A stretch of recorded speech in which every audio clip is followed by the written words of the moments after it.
안녕하세요. 저는 올해 54살 인생의 전환기를 지나고 있는 한 여성입니다. 젊을 때는 자식 키우고 남편 챙기고 가족을 위해 모든 걸 희생했죠. 그러다 보니 거울 속의 제 모습은 점점 낯설어졌습니다. 늘어진 뱃살, 깊어진 주름, 예전 같지 않은 활기. 한때는 이제 난 끝났어라는 생각까지 들었습니다. 하지만 어느 날 친구의 결혼식장에서 오랜만에 만난 또래 여성이 눈에 띄었습니다. 세련된 옷차림, 빛나는 표정, 여유로운 말투. 그녀를 본 순간 깨달았죠. 나도 저렇게 멋지게 나이 들고 싶다. 우리는 흔히 중년이라는 시기를 지나가는 통과 이래처럼 여깁니다. 하지만 저는 말하고 싶어요. 중년은 여성에게 두 번째 기회입니다. 이제야 비로소 나를 위한 인생을 시작할 수 있는 시기라는 걸요. 많은 중년 여성들이 겪는 공통된 고민이 있습니다. 이제 누가 날 봐주긴 해? 몸도 마음도 지쳐서 아무것도 하고 싶지 않아. 예전 같지 않아. 외롭고 공허해. 하지만 그런 생각이 든다면 오히려 좋은 신호입니다. 그건 내면에서 보내는 변화의 갈망이기 때문이죠. 지금이 바로 나를 다시 일으켜 세울 수 있는 순간입니다. 오늘 영상에서는 나이 들수록 더 빛나는 여성이 되기 위해 꼭 필요한 변화의 포인트들을 소개해 드릴게요. 자기관리, 건강, 마음가짐, 관계의 태도까지 실제 이야기와 함께 풀어드릴 테니 끝까지 보신다면 분명 새로운 영감을 받으실 수 있을 겁니다. 오늘부터 우리 다짐해요. 내 인생은 아직 끝나지 않았다. 나는 지금부터 더 아름다워질 수 있다.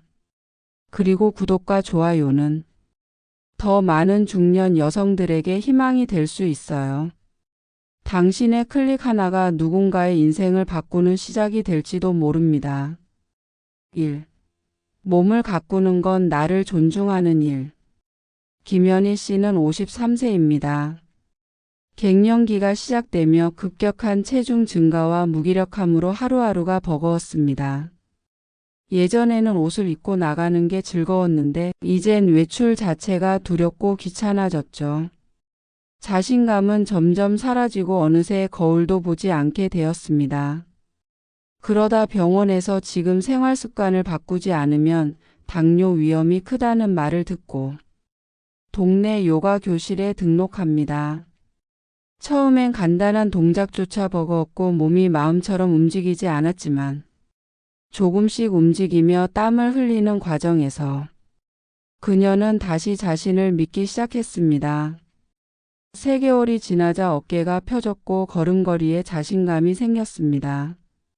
처음엔 살을 빼려고 시작했는데 이젠 나를 아껴주는 시간이 됐어요.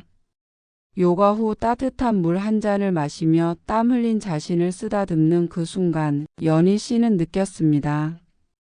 몸을 돌보는 일은 곧 내 삶을 돌보는 일이라는 것을. 건강을 위한 노력은 단순한 외모 변화가 아닙니다. 그건 내가 나를 대하는 태도이고 그 태도가 삶 전체의 품격을 결정합니다. 2. 중년 패션, 나이보다 분위기가 중요하다. 이은정 씨는 늘 검은색과 회색 옷만 입고 다녔습니다. 무난하게 입는 게 나이에 맞는 거지라는 생각이 늘 따라붙었죠.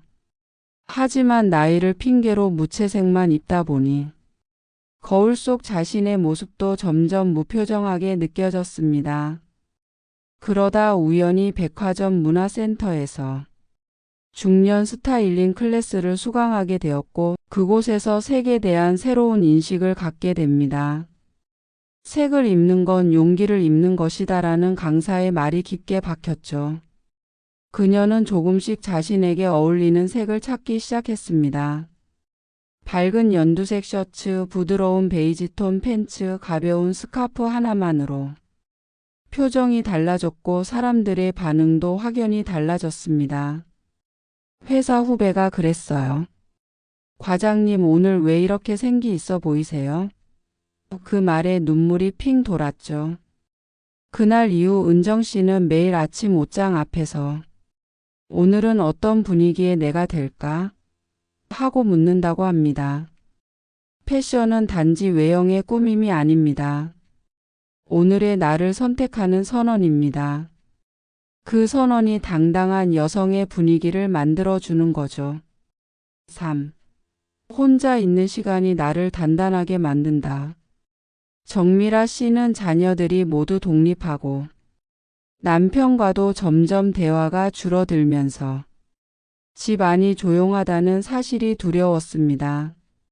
늘 누군가를 챙기느라 정신 없었는데 이제는 전화 한 통 없는 오후가 너무 길게 느껴졌죠. 하지만 그녀는 스스로에게 이렇게 말했습니다. 이 시간을 외로움이 아닌 여유로 바꿔보자. 그리고 루틴을 만들기 시작했습니다. 아침엔 잔잔한 음악을 틀고 커피를 내리고 좋아하는 시집을 펼쳐 한 줄씩 읽기. 점심엔 가까운 공원 산책. 저녁엔 차 한 잔 마시며 하루를 돌아보는 글쓰기. 혼자 있는 게 이렇게 좋았나? 그녀는 점점 스스로와 친해졌습니다. 예전에는 남의 눈치를 보며 살았다면 이제는 나의 감정에 집중하며 하루를 살아갑니다. 혼자 있는 시간을 비는 시간이 아니라 채우는 시간으로 만들면 여자는 훨씬 단단하고 깊어집니다. 그리고 그 깊이는 다른 사람을 끌어당기는 매력이 됩니다. 4. 여성끼리의 관계는 다시 살아갈 힘이 된다. 이영숙 씨는 갱년기 이후 극심한 무기력감에 시달렸습니다. 식욕도 수면도 감정 조절도 안 됐고 남편과 자식에게 털어놓을 수도 없는 답답함이 가슴을 눌렀죠. 그러다 우연히 참여하게 된 지역 여성 커뮤니티에서 비슷한 고민을 가진 여성들을 만나며 조금씩 마음을 열기 시작했습니다.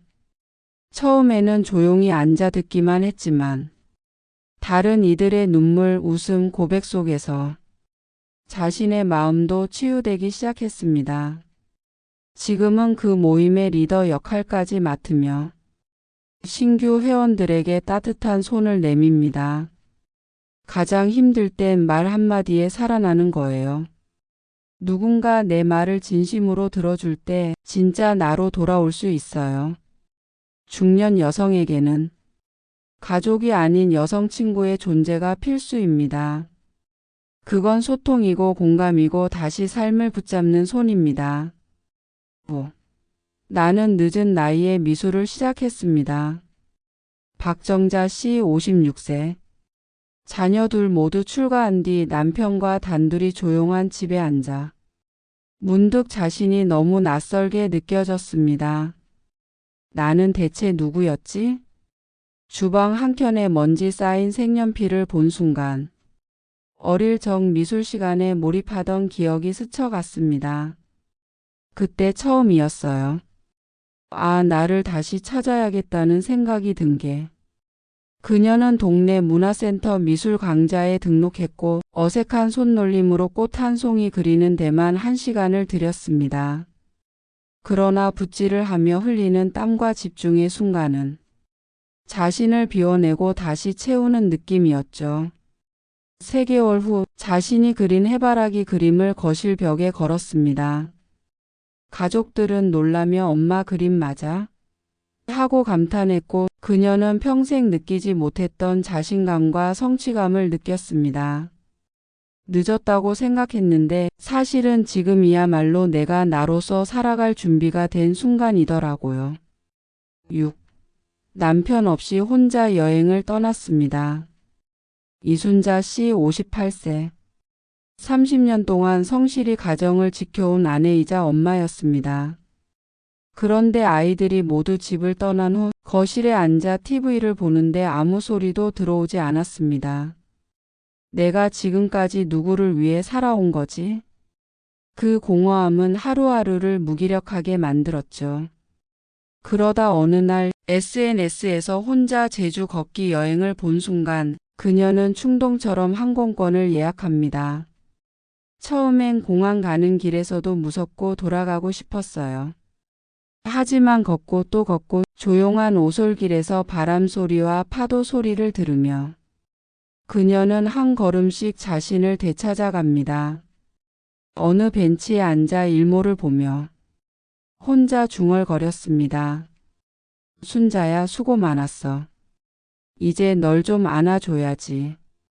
여행이 끝나고 돌아온 그녀는 여행은 풍경을 보는 게 아니라 내 안의 목소리를 다시 듣는 일이었어요. 라고 말했습니다. 7. 살을 뺀 게 아니라 삶을 되찾았어요. 최유정 씨는 52세.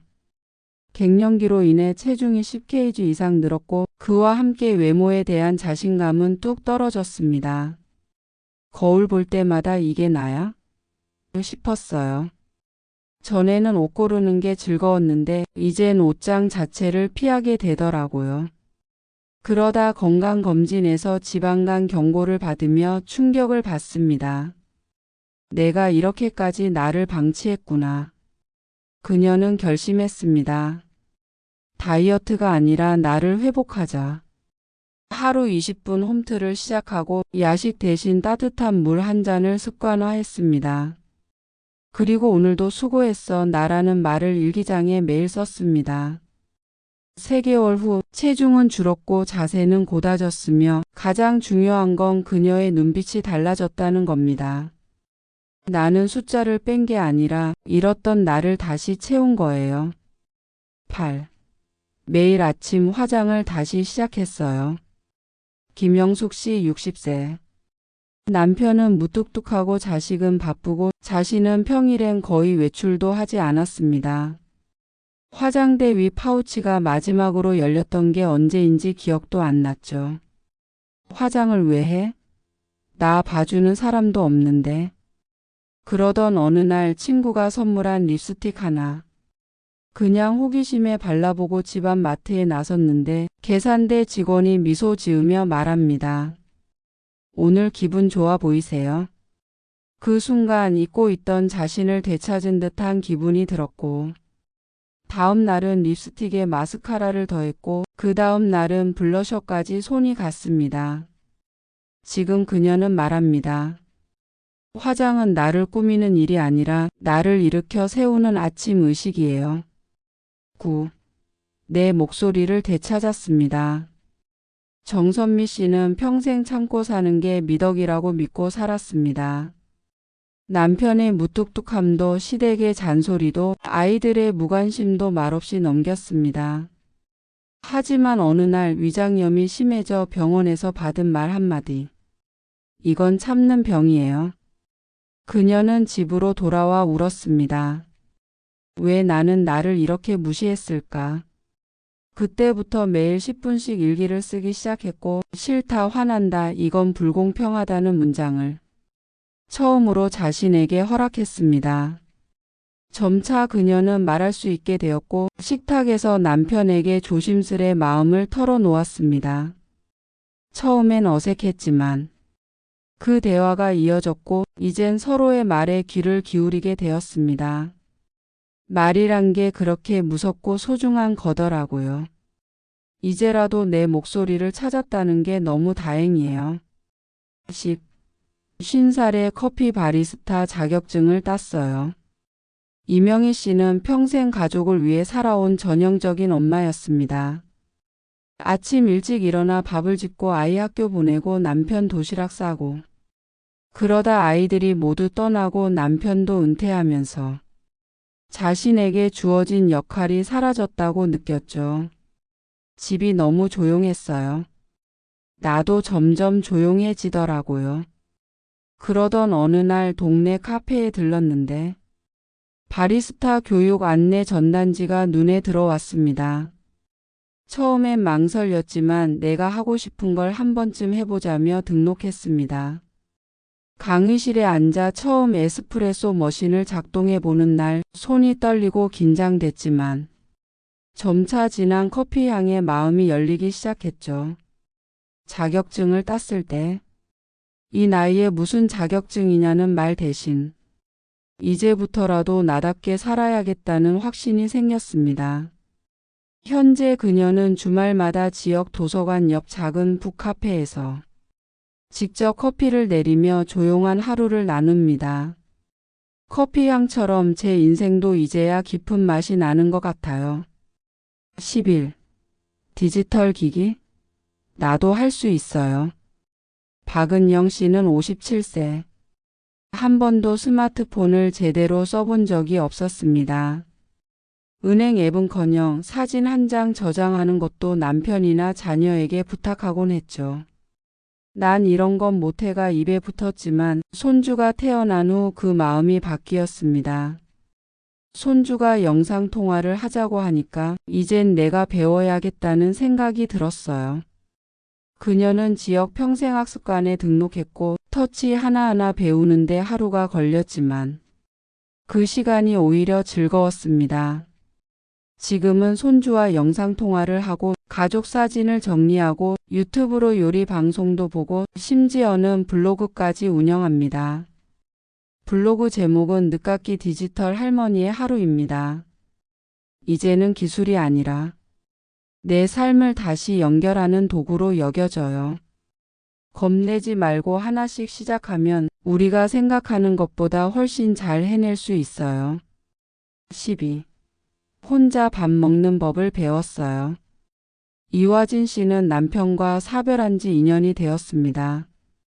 처음엔 슬픔보다 낯설음이 더 힘들었다고 말합니다. 평생 누군가와 함께 먹었는데 혼자 밥을 차리고 앉아 있는 그 시간이 너무 공허했어요. 그녀는 처음엔 편의점 음식으로 끼니를 때우고 혼밥이 어색해 외식은 피했습니다. 하지만 우연히 혼밥 카페라는 곳을 알게 되고 그곳에서 나를 위한 식사를 대접받는 기분을 느낍니다. 그 경험 이후 그녀는 매주 한 번은 자신을 위한 식사를 정성스럽게 차리기로 합니다. 좋아하는 음악을 틀고 작은 촛불 하나 켜고 정갈한 접시에 음식을 담아 화진아 오늘도 수고했어라고 속으로 말하며 먹습니다. 처음엔 쓸쓸했는데 지금은 오히려 내 인생의 소중한 시간이에요. 혼자 먹는 밥 한 끼에서 자존감과 평화가 피어나는 걸 느끼는 요즘. 그녀는 말합니다. 이제는 누가 있든 없든 나는 나를 잘 챙길 수 있어요. 13. 매달 일기 모임을 하며 마음을 다스려요. 정미선 씨는 정년 퇴직 후 갑자기 공허함에 빠졌습니다. 아침에 눈을 떠도 할 일이 없고 사람 만날 일도 줄어들며 자신이 세상에서 점점 사라지는 기분이 들었다고 합니다. 그러다 친구의 권유로 감정일기 나눔 모임에 참여하게 됐고 매달 한 번씩 여성 5명이 모여 일상과 감정을 공유하는 자리를 가지게 되었죠. 그곳에선 다들 가식 없이 오늘 울었다 나는 외롭다 같은 말을 솔직하게 해요. 그러면 묘하게 마음이 편안해지고 위로가 돼요.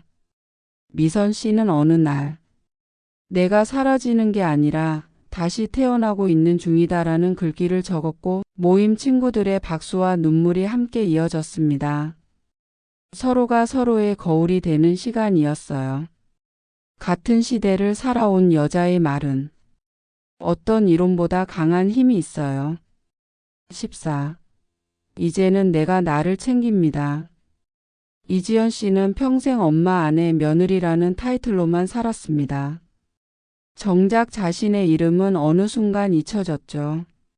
내 이름 석자를 부르면 낯설었어요. 그러다 건강검진에서 고지혈증과 우울 증세 진단을 받게 되며 자신을 전면적으로 돌아보게 되었습니다. 그녀는 하루 30분을 지연타임으로 만들었고 그 시간만큼은 누구의 방해도 받지 않기로 약속했습니다. 산책을 하거나 카페에 혼자 앉아 글을 쓰거나 좋아하는 꽃을 사서 방에 꽂아두고 바라보는 일. 이런 아주 사소한 일들 속에서 그녀는 삶의 온도가 올라가는 걸 느꼈습니다. 가족을 챙기느라 나를 잃어버렸지만 이제는 내가 나를 챙기기 시작했어요. 그랬더니 가족들도 저를 더 존중하게 되었어요. 지금까지 매력적인 중년 여성이 되기 위해 우리가 바꿔야 할 14가지 포인트를 나눠봤습니다. 몸을 돌보고 마음을 열고 스스로의 존재 가치를 되새기는 것. 그게 바로 중년 여성의 진짜 아름다움입니다. 여러분, 지금부터 단 한 가지라도 실천해 보세요. 오늘보다 더 나은 내일, 어제보다 더 아름다운 오늘이 기다리고 있습니다. 응원합니다. 당신의 중년은 절대 끝이 아닙니다.